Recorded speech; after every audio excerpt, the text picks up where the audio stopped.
Un balado Radio-Canada audio. J'imagine que chacun des épisodes qui ont suivi le Super Bowl, depuis qu'on a commencé, on a parlé du Super Bowl. J'imagine. Parce que je vous l'ai déjà dit, d'une fois à l'autre, je perds. Tu sais, des fois, il y a des sujets, je pense, qui se recoupent. Là. Des fois, je perds la mémoire. Vous autres aussi, d'ailleurs, parce que vous me... Aucune idée, Vous me le faites pas remarquer, mais... Non, mais... On est rendu à 223 épisodes. Là. On se rappelle du quoi? Le 7. Le 7, l'épisode le 7. Qui ça a été la pente descendante depuis. Non, mais le Super Bowl, je pense que ça transcende tout. On est obligé. C'est un passage obligé. C'est du contenu gratis, comme dirait l'un de mes mentors.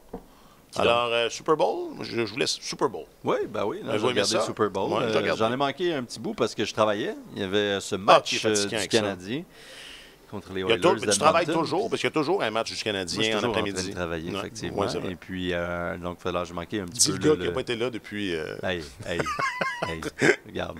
Donc, oui. C'était mérité. Ouais. Et puis, donc, voilà. Alors, j'ai manqué un petit peu, mais je l'ai vu, j'ai vu le 3/4. Quand même, c'était bon. Ouais, c'était bon. Peu importe le sport, quand tu arrives dans un match décisif et que ce sont les deux meilleures équipes qui sont là, c'est extraordinaire. Ouais.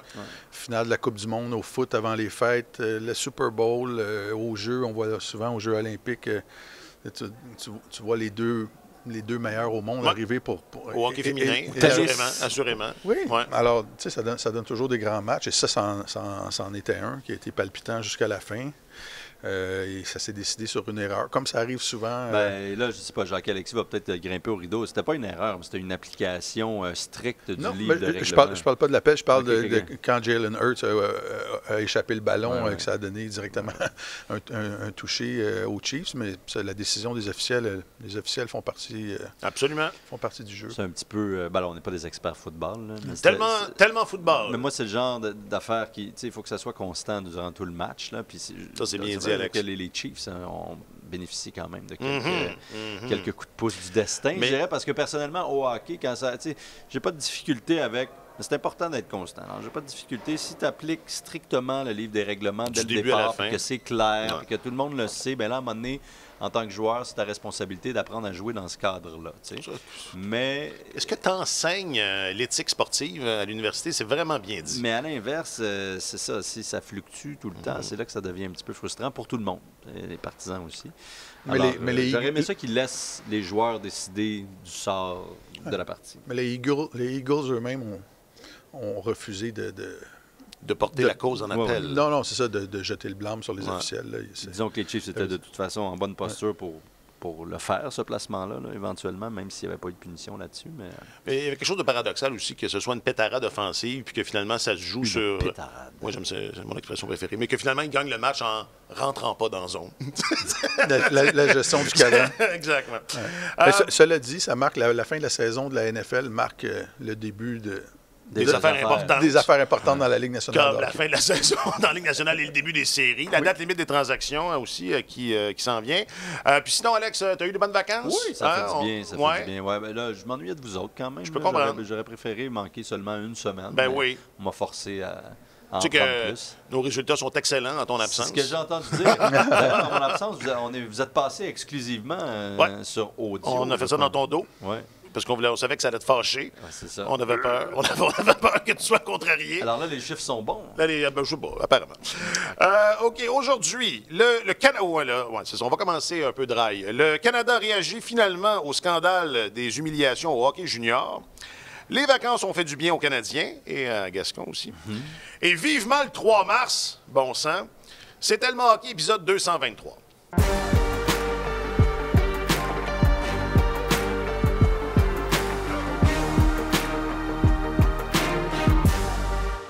Et oui, il est de retour, notre journaliste affecté aux affaires du hockey et du Canadien, M. Alexandre Gascon. Salut! Bonjour, messieurs. Je ne sais pas s'il est vraiment toujours affecté au hockey, parce que je ne l'ai pas vu.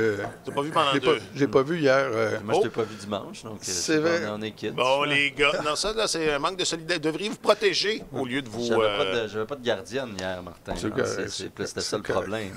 T'insinues que je suis là. Mais les soirées ne sont pas les mêmes lorsque tu n'es pas là. C'est ça, ça fait de la peine. Mais j'étais là là hier matin. J'ai passé une bonne partie de la journée au Centre Bell. Bon, et si vous avez des services de gardiennage à offrir, écrivez-nous! OK.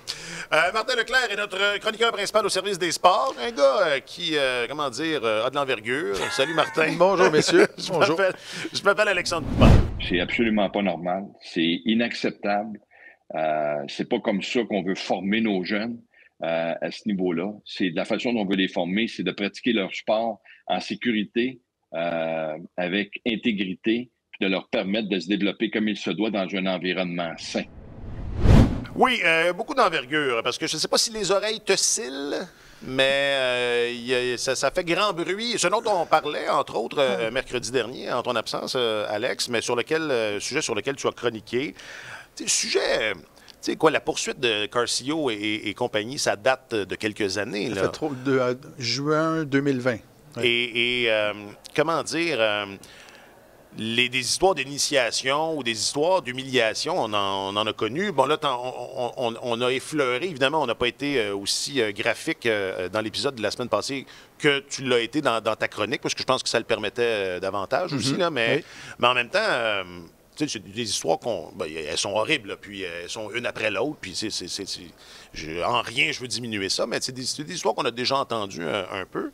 Et enfin, c'est peut-être moi qui est blasé, ou qui, pas blasé, mais à force de travailler là-dedans, mais je suis content, agréablement surpris du splash que ça fait aux communes. Il y a peut-être aussi un timing là, qui est... Un fait d'accumulation aussi. Oui, c'est ça. Mais bon sang, là, on disait ça il y a quelques semaines avec le scandale de Hockey Canada. C'est pas beau, là, mais ça va peut-être faire du bien. Et on est un peu encore dans cette mouvance-là, non? Ce sont des choses horribles dont il faut parler. J'étais sur la passerelle samedi avec Alex, puis je lui ai fait lire des passages, des témoignages des anciens joueurs des Ligues juniors majeures canadiennes qui étaient dans le jugement. Et j'ai vu que ça l'avait vraiment ébranlé. Non, mais c'est du costaud. Il y a personne, je pense que personne ne pouvait imaginer à quel point l'aiguille s'était enfoncée dans l'inacceptable. C'était comme si on avait oublié toute notion de civilisation. Et c'est ça, moi j'ai réfléchi une semaine avant d'écrire ce papier-là, parce que je me disais, au départ, je voulais en parler en termes plus techniques. Là, le recours collectif a été rejeté, qu'est-ce que ça va faire, c'est ça, mais en lisant le jugement, ce qui me restait toujours en tête, c'est que les gens n'ont aucune idée à quel point ce qui a été dénoncé est abject, inacceptable. Et je trouve qu'il y a une ligne continue avec ça. On se demandait dans la foulée du scandale de Hockey Canada, je le rappelle, c'était des allégations de viol collectif, 8 joueurs de Hockey Canada junior, d'équipe Canada junior 2018 qui aurait violé une jeune femme. Et on soulignait à travers ça qu'il y avait eu beaucoup de cas de viol collectif dans le hockey junior au fil des ans, que ça ressortait assez souvent dans l'actualité. Et les gens se demandaient pourquoi dans ce milieu-là. Et tu regardes jusqu'où on a été avec des joueurs recrues dans les mauvais traitements, la torture, l'agression commise des agressions sexuelles commises entre coéquipiers. Il y a beaucoup d'humiliation à caractère sexuel. Et le juge a souligné incitation dans des fêtes d'équipe à agresser sexuellement des jeunes femmes et tout ça. Alors c'est dans un continuum. Là. Il y a des liens à travers ça à tracer. Alors il faut en parler. Je pense sincèrement que le milieu a changé au cours des 10, 12 dernières années, 15 dernières années, un peu comme dans le reste de la société. Mais le fait demeure, c'est qu'il y a beaucoup de joueurs qui ont eu à subir de la torture et des mauvais traitements épouvantables, au point où ils ont jugé que c'était important d'aller devant les tribunaux pour obtenir justice. Et il faut avoir cette conversation-là. Il y a un rapport qui date de 2021 qui a été écrit par des gens extrêmement crédibles. Daniel Sauvageau, Sheldon Kennedy, un ancien premier ministre du Nouveau-Brunswick, Camille Thériault, et qui disait qu'il y a encore des choses inacceptables qui se passent dans le hockey junior, qui seraient des choses qui seraient inacceptables en société, qui sont considérées comme normales. Donc, il faut continuer à avoir cette conversation-là. Oh bien, Alex, évidemment, c'était un des sujets de conversation principal j'allais dire, avant le match contre les Blackhawks. Puis c'est pas tout le monde qui était au courant, de ce qu'on comprend. Non, c'est pas tout le monde qui était au courant. Un petit peu plus les francophones, parce qu'évidemment, c'est le travail de notre éminent Martin. Là, t'écris en français? T'écris en français. Ok, je suis pas le temps en anglais. Je suis pas le temps. Mais donc, c'est ça, on est allé dans le vestiaire des Hawks aussi, puis on a jasé avec Max Domi. Il y avait beaucoup de joueurs des Ligues juniors de l'Ontario, de l'Ouest, tout ça. On a parlé avec Max Domi, Connor Murphy, Tyler Johnson et tout. Puis Domi nous a avoué très candidement pas être au courant du tout de ce dont on parlait. Puis on a essayé de lui résumer ça en 22 secondes pour avoir sa réaction, ce qui est pas nécessairement évident. Mais tout le monde se focalisait beaucoup sur les initiations, tu sais, comme si le problème était, parce que quand on lit le papier ou le jugement, ce qui nous frappe vraiment, c'est les exactions puis les sévices corporels, les agressions sexuelles hallucinantes qui sont survenues dans le cadre d'initiation. Alors, c'est comme si tout le monde ça avait un peu marqué l'imaginaire là, collectif en pensant que ce problème-là, qui est culturel, on doit l'admettre, était un peu comme circonscrit dans le temps. C'est ponctuel. C'est au début de l'année. Début de l'année, l'équipe est annoncée. Mais alors que c'est pas au début ça. de l'année. Là. Les initiations arrivent au début de l'année, mais ça se poursuit. les recrues sont victimes d'abus souvent durant des mois et des mois. Et souvent, l'initiation n'arrive pas tout de suite. Alors, il y a comme une terreur qui s'installe pendant quelques mois. Dire, on va ça s'en vient. Tu sais pas ce qu'on va te faire. Et c'est ça. Et ils vivent dans l'angoisse. Et après, même les initiations, il y a un joueur qui racontait avoir été victime de sévices durant toute la saison. Après avoir été échangé. Là. Avant d'avoir été échangé, la saison suivante est changée, puis il se fait agresser sexuellement 40 fois en l'espace de 9 mois. Donc, c'est pas juste... C'est pas le jeudi avant que la saison commence. C'est ça. Dans plusieurs cas, c'était pas juste une fois. Alors, évidemment, il n'y a personne qui s'est ouvert les veines pour nous raconter des histoires sordides qu'il aurait vécues ou dont il aurait été témoin, là, mais à l'inverse de ça, le discours unanime des joueurs actuels qui ont tous joué dans le junior dans les années 2010, là, c'était le contraire. C'était que ça avait été une très belle expérience. C'est important de le souligner aussi. Il y en a d'ailleurs qui déploraient pas le traitement médiatique, c'est pas vrai, mais Tyler Johnson disait, je trouve ça plate, pas au courant de tous les détails, évidemment, mais je trouve ça plate qu'on dise que c'est tout le monde dans le hockey, que ce recours collectif-là, justement, ratisse tellement large en disant c'est toutes les équipes partout, de toutes les époques. Dis-moi, j'ai joué 4 ans dans la Ligue de l'Ouest à Spokane, j'ai jamais vu ça, ça a été les 4 plus belles années de ma vie. Domi, les 4 plus belles années de ma vie. C'est souvent revenu, ça, le stage junior, comme fondamental dans le développement humain et sportif. Ouais. Alex Belzile, ça, on a quand même... C'est pas qu'on ne croit pas les autres, mais lui, c'est facile à croire dans la mesure où il est arrivé à 18 ans. Premièrement, il était dans un programme qui avait excellente réputation à Rimouski avec Clément Jodoin. Mais il a dit, écoutez, je sais pas si c'est moi... Il y avait une forme de candeur en disant, je sais pas si c'est moi qui se met la tête dans le sable, là. Mais personnellement, j'ai rien vu. Mais Montembeault disait, j'en ai entendu des histoires un peu croches. Lui a passé 4 ans avec l'Armada de Blainville-Boisbriand. Il dit oui, les initiations, ça débordait. Des fois, il y avait un peu d'alcool, etc. Mais toujours dans le respect, dans le plaisir. Même chose du côté de Raphaël Harvey-Pinard. Alors, le seul qui a un peu détonné là-dedans, je pense que c'est important de le dire, c'est Martin Saint-Louis. Saint-Louis, évidemment, est passé par l'université américaine. Puis il a joué dans le Junior 3A, tu disais. Oui, au Québec, à Joliette. Oui, exact. Et, à l'Université du Vermont, oui, apparaît dans la NCAA. Et Martin disait, je veux pas rentrer. On ne rentrera pas dans mes expériences personnelles. Oui, j'ai été initié, il l'a admis. Et du même souffle, disait, je pense qu'il y a moyen de faire ça. Je pense que ça peut être bon pour l'esprit d'équipe, qu'il y a moyen de faire ça pour que ce soit amusant, pour que ce soit respectueux, que ça se fasse dans la dignité pour tout le monde. En ajoutant, ça fait longtemps que ça devrait se passer comme ça. Comme si, sans dévoiler quoi que ce soit, il laissait quand même entendre... Ça laissait présager qu'il était au courant. Il n'était pas surpris. Puis exactement. Mais c'est normal parce que, moi, j'ai pas fait de sport d'élite, là, puis vous allez me dire, ça paraît. Mais j'ai des histoires comme ça. Quand j'avais 19 ans, dans ces âges-là, puis la jeune vingtaine, on en a entendu des histoires comme ça. Évidemment, c'est le téléphone arabe, puis, je veux dire, mais reste que... ça fait tellement partie des conversations que ça ne peut pas être complètement inventé. Alors, c'est ça. D'entendre des gens s'étonner de ça, c'est un peu étonnant. Parce que, même, c'est ça, n'importe quel kidam a déjà entendu des histoires Bon, je donne pas de détails, là, mais vous savez quelle histoire. Ouais, Quel genre d'histoire. Puis pas juste dans le hockey, là, tu sais. Non, exactement, dans le sport. Dans le sport en élite, général, le sport d'équipe général. surtout. Ouais, hein. Rappelez-vous McGill, exactement. il y a Au quelques football, années, une quinzaine d'années, je pense. Et ça encore, je pense qu'il y a une précision à faire là-dessus. J'en ai reçu des témoignages de gens qui me disaient j'ai joué au football collégial, au football universitaire, il y a des choses épouvantables.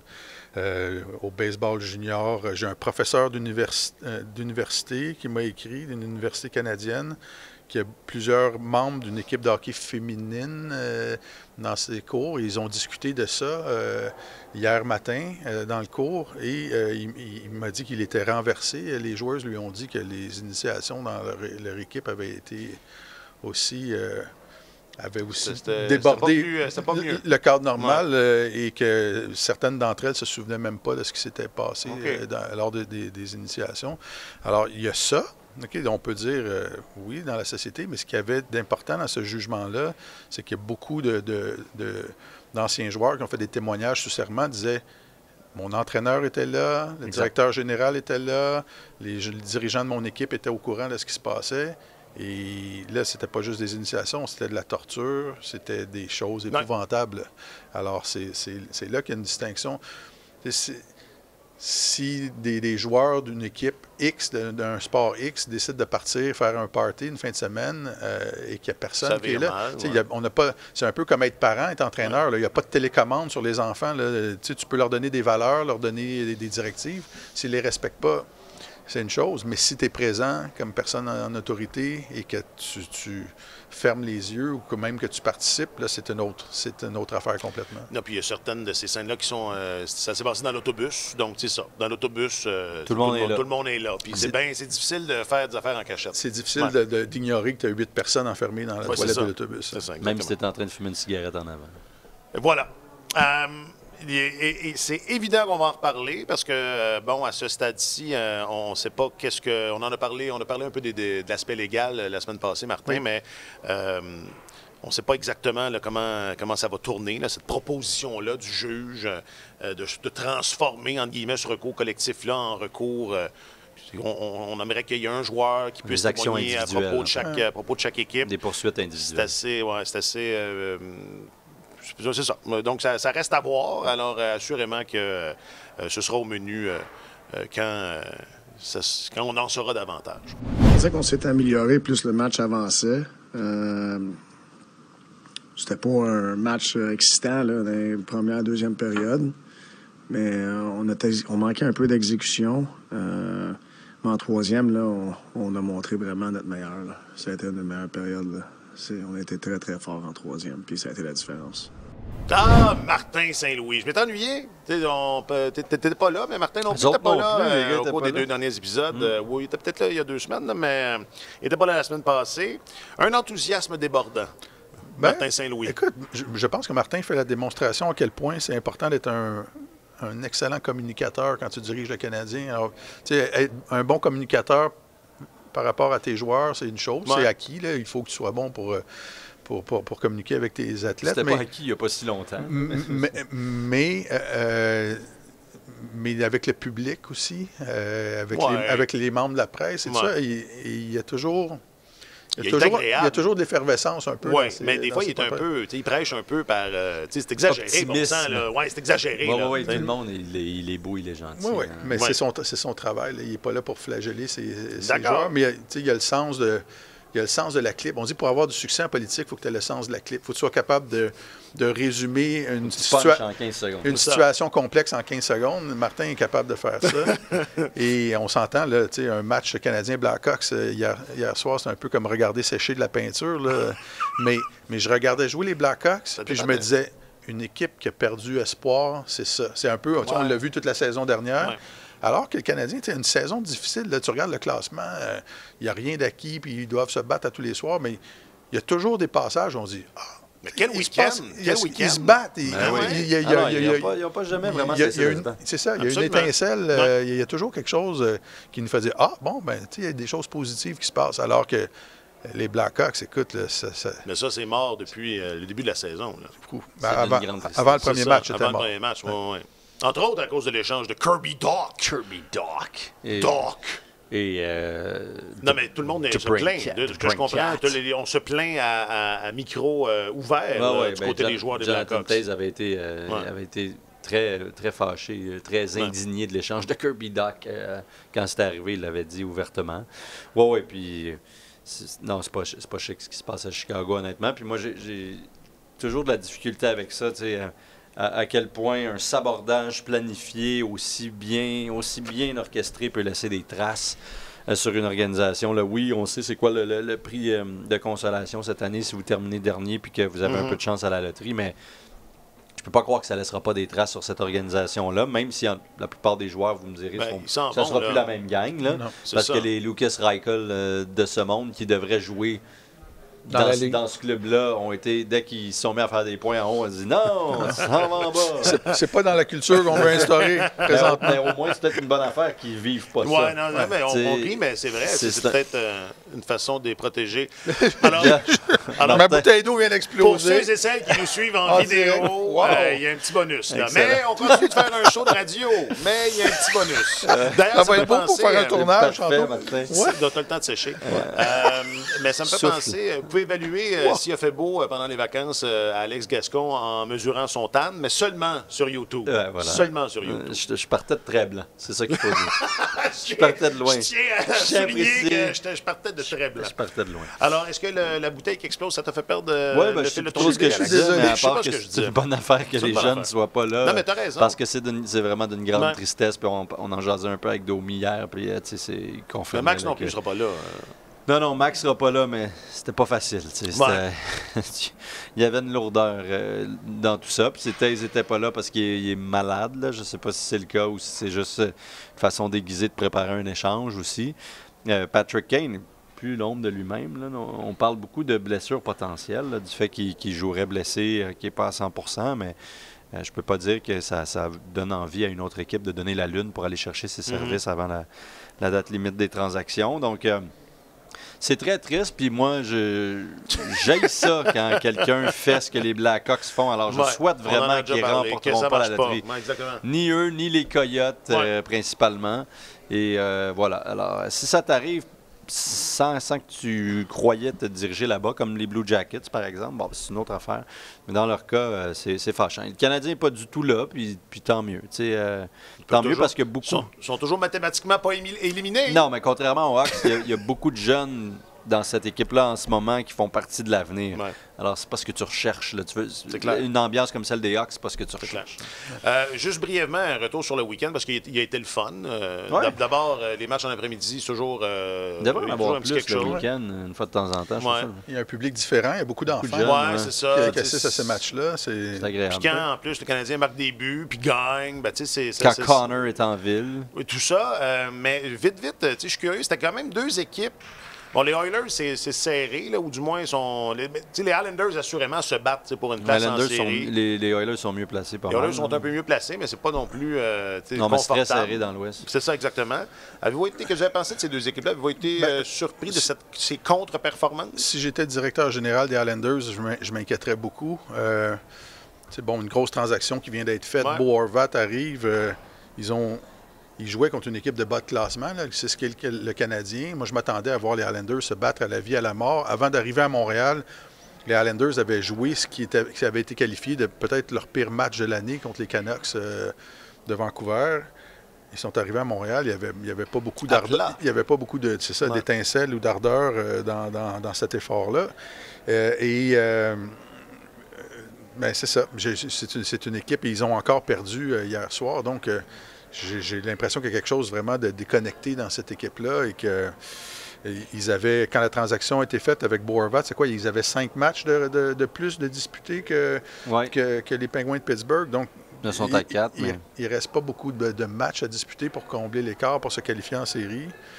Et c'est inquiétant. Là, ils ont eu 7 chances de marquer contre le Canadien, contre une équipe de bas de classement, et Bo Horvat en a eu 4. Alors, ça donne une idée. Bon, la transaction est bonne, Martin. Oui, c'est ça, une excellente transaction. Ça s'appelle la courbe du nouveau. Fait que je ne sais pas si finalement la transaction de Horvat, c'est pas une tentative de sauver quelque chose. Une tentative de réanimation de quelqu'un qui est noyé depuis une semaine et demie. Là. Oui, c'est vrai. Je pense qu'ils ne visent plus les Pingouins, mais reste que malgré ces difficultés-là, puis ce manque de hargne, là, ils sont qu'à 1 point de Washington. Ils ont joué un match de plus. Donc, c'est quand même accessible. Puis, mais c'est plus décevant que les Oilers, parce que les Oilers étaient 9-0-2 dans les 11 matchs avant d'arriver avec le Canadien. Ils avaient battu de façon assez convaincante les Sénateurs la veille. Ils sont arrivés à Montréal samedi soir. D'après moi, est-ce qu'il y a une piste d'explication? Ils ont dit aller au resto, ça va bien par les temps qui courent. Quatrième match en 6 soirs. Quatrième match en 6 soirs. Vous dites c'est le Canadien. Ils sont plutôt bien sortis. Ils ont eu quand même des bonnes chances de marquer au début. Allen a été très solide, a fait des gros arrêts. Ils ont frustré McDavid, tout ça. Alors, je pense qu'ils ont comme essayé de faire une poussée en début de match. Ça n'a pas fonctionné. Après ça, les choses ont mal tourné. Puis, ce match-là leur a comme glissé des mains, mais je ne le voyais pas de façon si inquiétante. Moins que les Islanders, pour toutes les raisons que Martin vient d'évoquer. Ils sont vraiment dans un combat de chat de ruelle pour essayer de participer aux séries. Ils viennent d'aller chercher un joueur majeur dans une transaction, tout ça, tu t'attends. Tu t'attends à voir une étincelle et on l'a quelque chose. On l'a pas vu. Là. Non, il n'y avait pas. Il était amorphe, là, complètement. Comme j'ai dit avant le break, on avait commencé vraiment à parler de notre zone offensive, vraiment rentrer dans les détails là-dedans. Fait que c'est peut-être un petit peu des deux. Peut-être un petit peu de coïncidence, puis un petit peu de qu'est-ce qu'on parle beaucoup ces temps-ci. C'était une des premières questions posées à Martin Saint-Loup dans le point de presse qui a suivi le match contre les Blackhawks, mais c'est surtout aussi une tendance, puis un peu l'histoire de la semaine, la production offensive des défenseurs. C'était ça le sujet de la question, c'était pas évident dans la réponse. Saint-Louis, vous l'avez entendu, là, qui dit, oui, on travaille là-dessus, mais en même temps, c'est un addon aussi, il y a quelque chose qui adonne. C'est vrai que ça adonne, quoi, Justin Barron, 2 buts en 2 matchs, ou 3 du moins... matchs. 2 en 3. 6 buts dans les 3 derniers matchs pour les défenseurs. C'est ça, exactement. 6 sur 14. C'est ça. Je dis dans tes notes, Martin. Et 6 en 3, mais c'est parce que c'était 12 en 51 en début de saison. Exactement. Donc, il y a un gros revirement de situation. Jusqu'à quel point c'est de l'addon ou voyez-vous quelque chose là qui est de positif pour moi, j'ai trouvé qu'au retour de la pause, les défenseurs, on a vu souvent les défenseurs derrière la ligne des buts adverses en zone offensive. On les a vus. Je trouvais qu'on les voyait plus participer à l'attaque. Alors, c'est peut-être juste un rappel des consignes. Les gars, si on veut créer des surnombres puis marquer des buts, il faut s'impliquer. Les joueurs disaient, non, on joue de la même façon. C'est peut-être juste le hasard. Martin disait, c'est peut-être parce qu'on a justement rappelé comme la façon dont on veut jouer. Ouais. Mais c'est quand même remarquable. En l'espace de 3 matchs, le Canadien a fait la moitié de la production. Les arrières ont été chercher la moitié de la production de 51 matchs. Et ça a changé beaucoup la donne dans ces 3 rencontres-là. Je pose la question parce que, David Savard, que j'aime, là, on l'aime d'abord. On ne s'attend pas à 15 buts de David Savard. Mais il y a des habiletés. Je ne suis pas le contraire, mais quand Barron trouve le fond du filet, Matheson, Harris même, qui est identifié comme un défenseur avec ce potentiel offensif-là, c'est bon sens, c'est encourageant parce qu'on peut penser que c'est pas juste là. Ouais. Barron, dans le match d'hier, c'est un peu... Je pense pas qu'il pensait marquer sur son tir du poignet de la pointe non plus, là, dans le sens qu'il faut faire une distinction entre les buts où le défenseur a vraiment appuyé l'attaque puis là, diriger un tir au filet de la pointe. Mais cela dit, oui, Harris, c'est le fun de le voir ça. Puis je pense qu'il y a une part d'aisance là-dedans, d'expérience, de tranquillement le métier qui rentre, le tempo qui ralentit autour de lui. Puis effectivement, avec le coup de patin qu'il a, c'est possible pour lui de descendre profondément en territoire, espérer être de retour à temps aussi. Jake Allen disait de lui, quand il a signé sa prolongation de contrat, écoutez, moi, je le verrais là, amasser 25-30 points par année, peut-être quoi, 5 et 10 buts, quelque chose comme ça. Donc, c'est quand même un défenseur, comme tu le disais, qui a ce potentiel-là. Ouais. C'est plate qu'ils vont l'échanger. Il y a des chances. À un moment donné, qu'il en échange un gaucher, mais on verra en temps et lieu. Mais oui, puis là, écoute, mais je dis ça parce que le contrat, ça m'a... Je sais pas, j'ai été surpris. Il me semble que c'est un timing. Drôle de timing. Je pense pas qu'il va être échangé là, mais... C'est quelque chose de réglé. Ça il fait certainement un beau profil pour un APA cet été ou quelque chose du genre. C'est sûr. Ouais. Puis ils sont nombreux à gauche. Je pense que Kaden Goulet est intouchable. Je pense que Jacky apporte un élément unique, puis la direction l'adore. Puis Matheson a plus que 22 ans, donc c'est non négligeable. C'est ça, exactement. Alors, je dis pas que Jordan Harris va être échangé, mais j'ai dit une fois d'ailleurs sur la passerelle à Martin. Je pense effectivement que s'il y en a un qui a à servir de pas éventuellement, ça devrait être lui. Bref, c'est ça. C'est pas. Il y a un aspect de coïncidence, mais c'est pas un addon. Là. On peut penser que cette brigade défensive-là a un avenir dans le département offensif. C'est à souhaiter. Oui, mais c'est pour ça que je pose la question. Il y a une question de confiance aussi quand tu es un défenseur et que tu décides de t'aventurer loin en territoire offensif. Il faut que tu aies confiance que quelqu'un va prendre ta place ou va permuter avec toi. Puis il y a beaucoup de ces séquences-là qui sont arrivées où on a vu l'équipe adverse démarrer une contre-attaque, puis Raphaël Harvey-Pinard était à la pointe dans un poste de défenseur pour... alors, il y a peut-être, c'est ça, il y a peut-être une question de confiance aussi collective qui s'est installée où les joueurs se disent « OK, si tu y vas, je vais te couvrir. » Je fais bien de le préciser parce que c'est ça, c'est pas juste... C'est collectif, là. C'est une mentalité collective. C'est pas juste de dire, bon, ben let's go, vas-y avec la rondelle, puis on verra. Là. Non. Combien de fois on a vu au cours des dernières années des défenseurs du Canadien faire une insertion, ce qu'on appelle pincher en langage de hockey, être à la ligne bleue et vraiment se précipiter pour aller essayer de briser un jeu et de voir aucun attaquant réagir. Et c'était surnombre par-dessus surnombre par-dessus surnombre. C'était des festivals de surnombres auxquels on assistait. C'est pourtant tellement la base. Oui. Le système de hockey, on t'apprend ça quand tu es tout jeune. Mais là, on voit souvent le défenseur est très profondément en territoire offensif, puis il n'y en a pas de surnombre parce qu'il y a un ailier qui a été prendre la place à la ligne bleue. C'est sûr que je sais dans quelle partie je me tiens en ce moment. C'est ma dernière année de contrat. C'est à moi de démontrer que si une équipe veut me chercher dans le futur, comme tu dis, le 3 mars, je suis capable de venir jouer et capable d'être prêt à aller jouer dans une autre équipe. Mais en ce moment, j'ai juste une job à faire, c'est d'être Canadien. Puis peu importe ce qui arrivera à ce date-là, on verra. Je ne sais pas si vous avez remarqué la qualité du son, là, mais c'est moi qui tenais la perche à soir.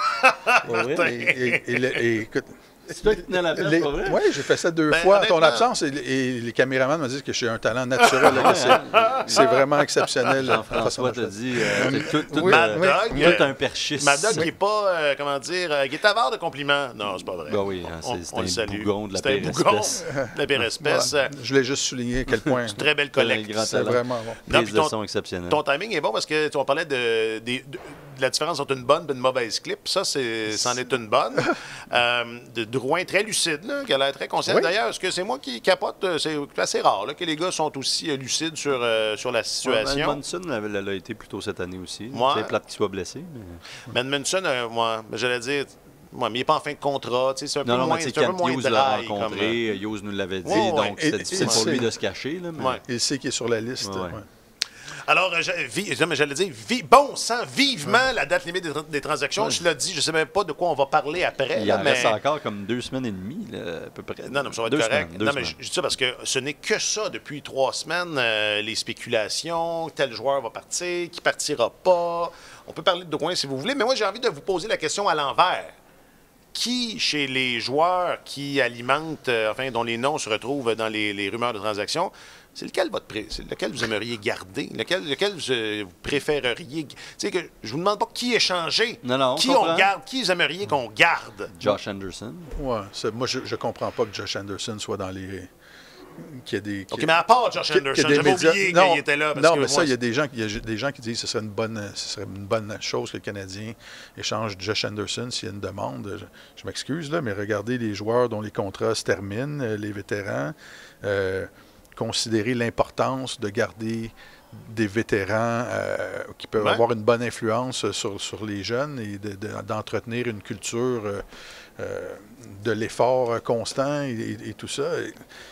D'avoir une bonne influence sur les jeunes. Il faut que tu en gardes. Là. Josh Anderson, il ne faut pas qu'il s'en aille. Parce que l'argument, dans le fond, de ceux qui seraient prêts à le voir partir, c'est le jour où le Canadien va redevenir compétitif, c'est peut-être le moment où Anderson va être sur la pente descendante, surtout avec le style de jeu qu'il pratique.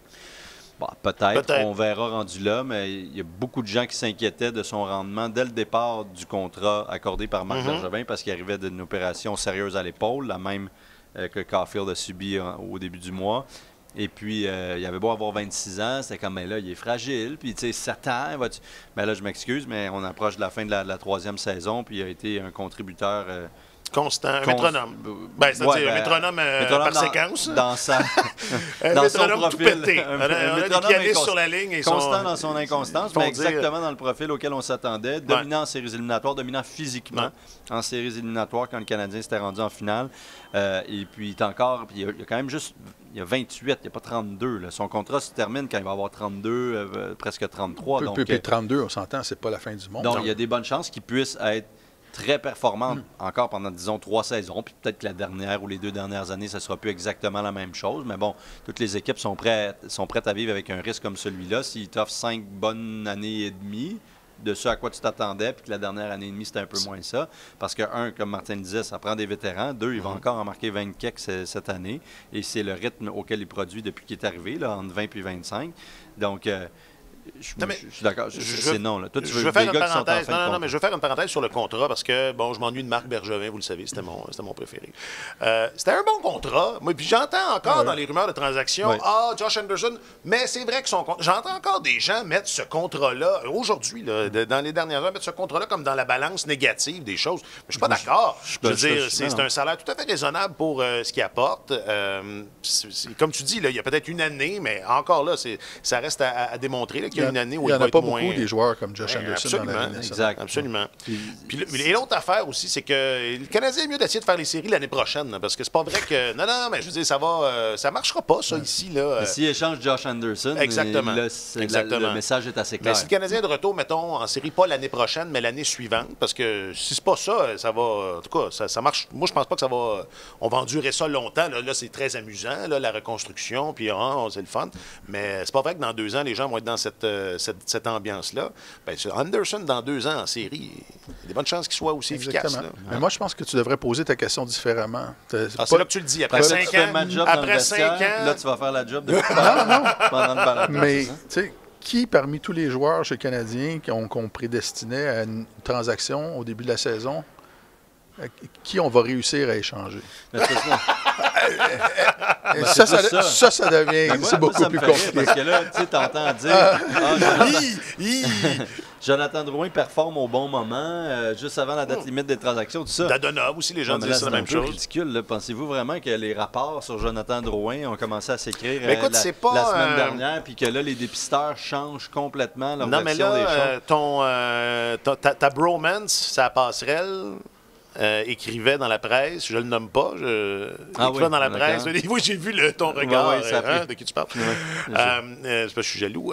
Écrivait que Drouin, quand tu enlèves les blessures, sa production est assez constante depuis qu'il est là. Oui. Donc là, quelque chose c'est pas comme juste... 45, presque 50 points de moyenne par année, mais justement, il était extrêmement blessé. Extrêmement blessé. Extrêmement souvent blessé. Ça, c'est douloureux. Il ne marque pas de but non plus. Là. Je veux dire, oui, il y a 17 passes. Un point par match. Il y en a 8 sur l'avantage numérique. Tu as des deuxièmes passes là-dessus où c'est pas nécessairement la passe décisive. Le créateur du jeu, la passe décisive. Un but en 13 mois? Il n'a pas marqué depuis janvier 2022. Un but en 13 matchs? Non. Un but en 13 mois. C'était le 1er janvier 2022. Puis une chance qu'il a marqué ce jour de l'an-là, parce que sinon, ça remonterait à 2021. La pandémie n'était pas finie. Ouais. Non, on est en plein un micron. Et puis, donc, tu sais, ça fait mal quand même. Là. Puis, et il ne traîne pas non plus la meilleure réputation, malheureusement, pour ce qui est de son jeu défensif, de son implication, tout ça. Alors, il y a beau être motivé ces temps-ci, puis tant mieux. Puis moi, Jonathan Drouin, je l'aime beaucoup. J'ai toujours aimé le joueur, puis je suis déçu que ça n'ait pas mieux fonctionné à Montréal, honnêtement. Mais il n'y a personne qui change son opinion sur Jonathan Drouin aujourd'hui dans les 31 autres formations de la Ligue nationale. Et personne ne change son opinion sur Dadonov non plus. Ouais. Donc, si quelqu'un se disait, l'année dernière, il a encore marqué 20, c'est un gars qui est capable de contribuer dans une équipe qui a du talent, on peut peut-être offrir, je ne sais pas, un choix de 4. Ouais. Quelque chose de même. Ouais. Mais tu sais, les 2 prises principales, les 2 appâts principaux étaient Sean Monahan, si ça se passait bien, et Joel Edmondson. Et puis là, ils sont blessés. Ils sont blessés de façon inquiétante. Là. Le Canadien manque tellement de transparence que ça ne donne pas le goût à personne. Puis on est dans un contexte, ça, ce sont les performances des joueurs. On est dans un contexte où tout le monde est pris presque à la gorge en ce qui concerne le plafond salarial, la gestion du plafond. Il y a énormément d'équipes qui sont sous-performantes dans la Ligue nationale, donc il y a beaucoup de joueurs disponibles. Ça, on en a parlé. C'était un marché d'acheteurs. Il y a des gros noms. On parlait de Taves et de Kane tantôt. Et donc, c'est ça, les équipes qui vont dépenser à la date limite, ils vont dépenser judicieusement. Là. Ils vont se dire, écoute, on ne peut pas aller chercher 4 joueurs. Là. Ils vont le choisir, puis ils vont se dire, est-ce que c'est un gars qui va nous aider en séries éliminatoires? Est-ce qu'il va pouvoir faire la différence ou pas? Et là, c'est ça, tu regardes les candidats du Canadien, des gars qui sont blessés souvent, alors que les séries, c'est un carnage. Tu veux des gars qui vont être capables de jouer jusqu'à la fin. Quand ça parle de peut-être fin de choix de premier tour pour Monahan ou Edmondson, si jamais les gars revenaient, puis écoutez, je trouve ça ridicule. Là. Honnêtement, on est très loin de ça. Là. Vladimir Tarasenko est allé chercher un lointain choix de premier tour, une contrepartie pas si grande que ça. Puis les Rangers ont même obtenu un défenseur défensif, mais qui va jouer, là, un 6-7e qui va contribuer. Donc, on est loin de ça. Là. On est même loin du choix. Fait qu'il va peut-être y avoir beaucoup de joueurs déçus de pas être échangé après la date limite des transactions. Fait que ça va être un beau dernier mois. C'est intéressant. Non, mais c'est intéressant. Et cela dit, c'est sûr que il n'y a personne qui est contre emmagasiner des choix de repêchage. Là. Mais tu sais, je veux dire, c'est pas comme si le Canadien était en déficit. Là. Puis, je veux dire, Dadonov, Drouin, peu importe, Monahan, tout ça, ça va tout se régler. Ça se règle de par soi-même. Il n'y a pas de drame. T'sais, s'il fallait que Kent Hughes reste face chou blanc, ben, tu sais, c'est ça. C'est un choix de 3e ronde, peut-être, là, en moins. Mais tu sais, entre nous, des choix de 3e ronde, il y en a, là. On en a. Le Canadien en a. Je suis assez d'accord, mais c'est ça. Non, mais c'est parce que j'ai l'impression que les gens voient ça comme quelque chose de dramatique. S'il n'y a pas de choix de première ronde qui s'en viennent ou s'il n'y a pas de coup d'éclat à la date limite des transactions pour le Canadien, ça va être un échec. Mais je veux dire, si ces joueurs-là ne sont pas intéressants, sont pas intéressants. Un directeur général, c'est un gestionnaire. Là. Les joueurs sont des actifs. C'est ça. Puis tu essaies de ne pas perdre un actif sans aller chercher quelque chose en retour si tu as la possibilité de le monnayer, mais ce sera peut-être pas si facile que ça. Mais peut-être que le meilleur atout du Canadien dans cette date limite des transactions, ça va être le fait que l'équipe a de la place sous le plafond. Et ça va peut-être faciliter les transactions à 3 équipes. Ça va peut-être aider des équipes qui veulent faire... alors, ça, c'est peut-être... C'est ça. Ça va probablement être ça l'arme principale de Kent Hughes à la date limite. Il va y avoir, je pense, c'est ça. Puis si Drouin ou Dadonov s'en va, ben c'est sûr qu'il va y avoir aussi le fait que le Canadien va pouvoir garder une partie du salaire. Ça, c'est déjà là... C'est déjà réglé. Là. Il n'y a personne qui va partir sans qu'il y ait de la retenue. Bon, la semaine prochaine, on va être à quelques jours du 3 mars. On va être le 22. On va être à une semaine. Mais non, il nous reste 2 balados. Es-tu sérieux? Ouais. Ah.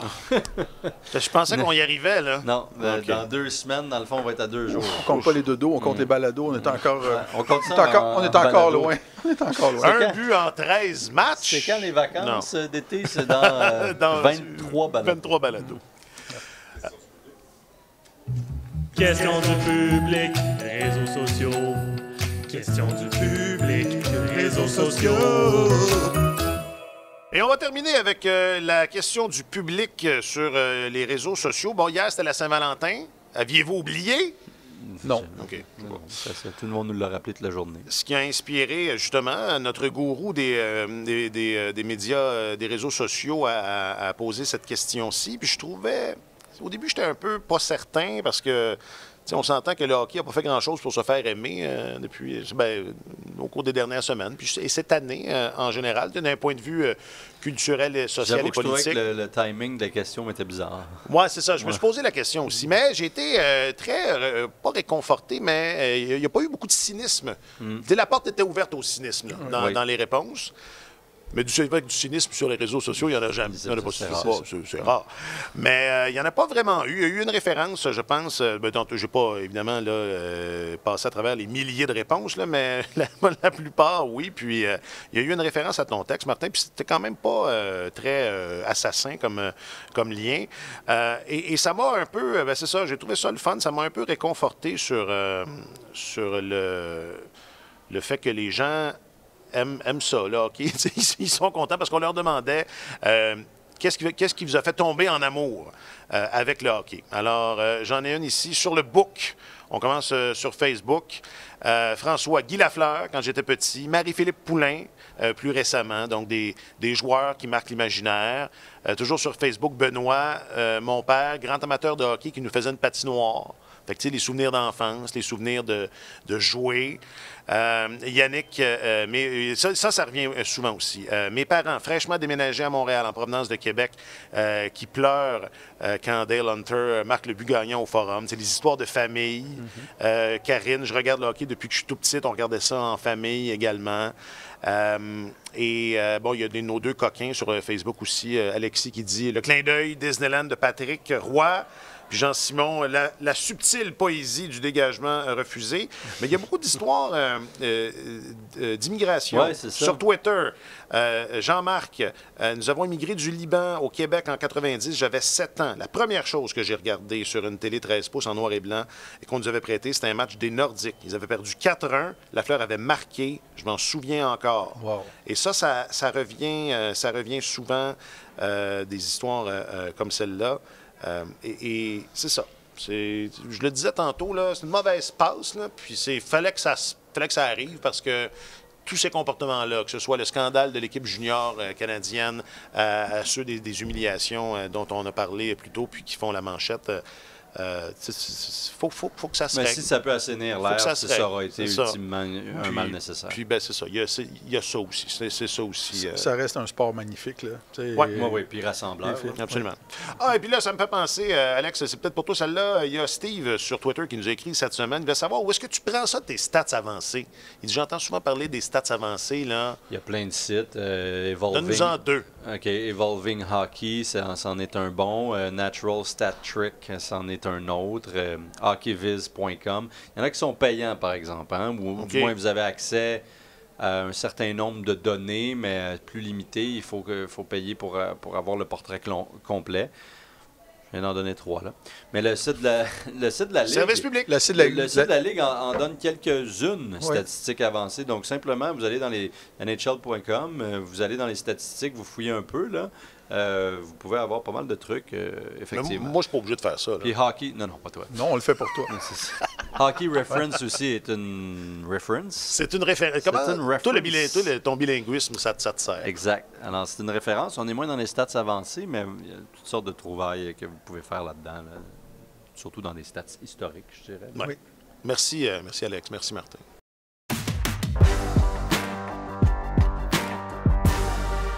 Ah, qu'il fait bon d'être tous réunis.